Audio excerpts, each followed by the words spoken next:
Alright so ថ្ងៃនេះគឺជាវីដេអូមួយដែលអញនិយាយថាវាស្មុគស្មាញបន្តិចដោយសារខ្ញុំនៅក្នុង studio ហើយឥឡូវខ្ញុំនៅក្នុងវិទ្យាកម្មទៀតហើយខ្ញុំកំពុងតែធ្វើការធ្វើដំណើរទៅកាន់ប្រទេសថៃទៅ office របស់ខ្ញុំសិនតោះមកបាទខ្ញុំ fly ទៅកាន់ប្រទេសទីក្រុង Dubai ប្រទេសអារ៉ាប់រួមដែលធ្វើការធ្វើដំណើរទៅកាន់ Token 2049របស់យើងផងដែរហើយនេះមិនដឹងឥឡូវខ្ញុំកំពុងធ្វើការ let ជើង fly មែនតើដោយសារខ្ញុំមករៀង let ពេលឥឡូវខ្ញុំធ្វើការទិញសំបុត្រយន្តហោះពេលល្ងាចមួយទៀតហើយអង្គុយចាំប្រហែលជា3ម៉ោងជាងជាមួយនឹងបងប្អូនខ្ញុំហើយជាមួយ my gang ឬក៏ family របស់ខ្ញុំអញ្ចឹងថ្ងៃនេះផ្ទាល់ដូចយើងឃើញទីផ្សាររបស់យើងគឺ Bitcoin ធ្វើការ correction ច្រើនមែនតើវា load រហូតដល់95ឬ94ដែលវាចុះមកដូចជា92រយៈពេលប្រហែលថ្ងៃហើយឥឡូវវាឡើងមកដល់94កន្លះជាង95វិញហើយខ្ញុំភ្លេចប្រាប់នេះមួយតាក់ទងពីអាណាចក្រ signal របស់យើងគឺ going very good ខ្លាំងមែនតើតែយើងឃើញ potential កាក់របស់យើងដែលយើងបាន profit take profit ច្រើនមែនតើហើយដូចខ្ញុំព្យាយាមប្រាប់អ្នកនេះអញ្ចឹង always take profit ជានិច្ចព្រោះថាមានអ្នកខ្លះគាត់អត់ always take profit គាត់រៀងចាំគាត់រៀងលបលន់តិចតែអ្នកនេះត្រូវចាំយើងត្រូវការមាន plan មានកម្រងរបស់យើងច្បាស់លាស់មុនពេលដែលយើងបើក session ផ្សេងៗទៀតហើយ session ខ្ញុំឲ្យដឹងគឺ load TP មែនតើគាត់ពេលខ្លះគឺយើងមាន stop loss មានអីប៉ុន្តែដូចខ្ញុំនិយាយអញ្ចឹង stop loss យើងក្នុងចំណុចមួយដែលតិចប៉ុន្តែពេលដែលយើង TP ម្ដងគឺយើងកើបលុយឆ្ងាញ់មែនតើហើយវីដេអូហ្នឹងគឺវាតាក់ទងជាមួយនឹង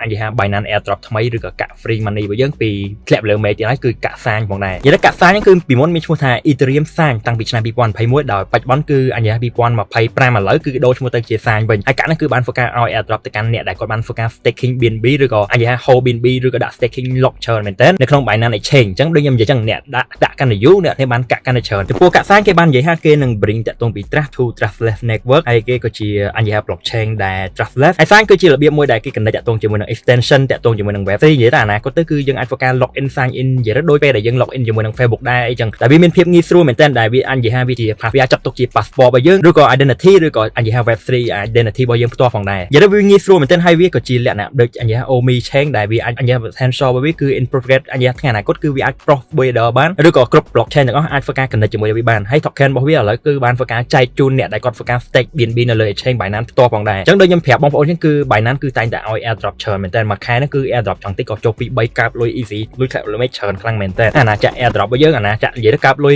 មួយរយៈពេលចុងក្រោយនេះយើងកាបលុយខ្លាំងមែនតើក្នុងឆ្នាំ2025របស់យើងហើយខែ4នេះគឺជាខែមួយដែលខ្ញុំគិតថាតាក់ទងពីអាណាចក្រ signal យើងគឺវាអត់ទៅ good មែនតើប៉ុន្តែវាទៅជា good វិញខ្លាំងមែនតើនៅពេលដែលចិត្តដាច់ខែនេះផងដែរហើយយើងសង្ឃឹមថាចិត្តដាច់ខែនេះគឺខ្ញុំនឹងចែកយ៉ាងតិចក៏3 4 signal ទៀតឬក៏5 signal ទៀតដើម្បីឲ្យធ្វើការកើបលុយមុនពេលដែលយើងចូលក្នុងខែ5របស់យើងផ្ទាល់ផងដែរនិយាយទៅក្នុងនាមខ្ញុំជា founder ឬក៏ជាអញ្ញាអ្នកដែលគ្រប់គ្រងនៅក្នុងអាណាចក្រ crypto ផ្ទាល់ខ្ញុំសប្បាយចិត្តមែនតើនៅពេលដែលយើងមាន team ការងារល្អឬក៏ផ្ទះមួយដែលវា potential ជាមួយនឹងអ្នកដែលគាត់ជាធនធានរបស់ប្រទេសជាតិយើងដែលនិយាយទៅមាន quality ខ្លាំងមែនតើនិយាយទៅគុណភាពអែមមែនតើនេះជាអ្វីមួយដែលយើងធ្វើការ building តាក់ទងពីអាណាចក្រយើងមកដល់ចំណុចមួយដែលប្រសើរធំខ្ពស់ trading volume យើងក៏ខ្ពស់ហើយយើង top ទៀតក្នុង South Asian ឥឡូវឬក៏នៅក្នុងប្រទេសកម្ពុជាយើងគឺយើង rule ហើយយើងក៏ជាអ្នកដែល natural តាក់ទងពីទីផ្សារនិយាយទៅ potential យើងគឺ good ខ្លាំងមែនតើអញ្ចឹងវីដេអូនេះគឺមានប៉ុណ្្នឹងដែរហើយប្រហែលម៉ោងទៀតគឺខ្ញុំនឹងធ្វើការ fly ទៅកាន់ប្រទេស Dubai ហើយមុនហ្នឹងគឺខ្ញុំ let ខ្លាំងមែនតើសារយើងរៀង level ច្រើនតាក់ទងពីការងាររបស់យើងហើយផ្សេងៗទៀតផងដែរវីដេអូគឺមានប៉ុណ្្នឹងទេហើយកុំភ្លេចជួយការមើលវីដេអូខ្ញុំនៅក្នុងទីក្រុង Dubai តាក់ទងពី Token 2049 Dubai ផងដែរសូជម្រាបលានេះ see you guys ខ្ញុំថ្ងៃនេះខ្ញុំកាន់កាមេរ៉ាសូពិបាកក្នុងការជម្រាបលាអ្នកនេះមែនតើអញ្ចឹង see you guys នៅក្នុងអាណាចក្រ Crypto and see you the inside ផងដែរ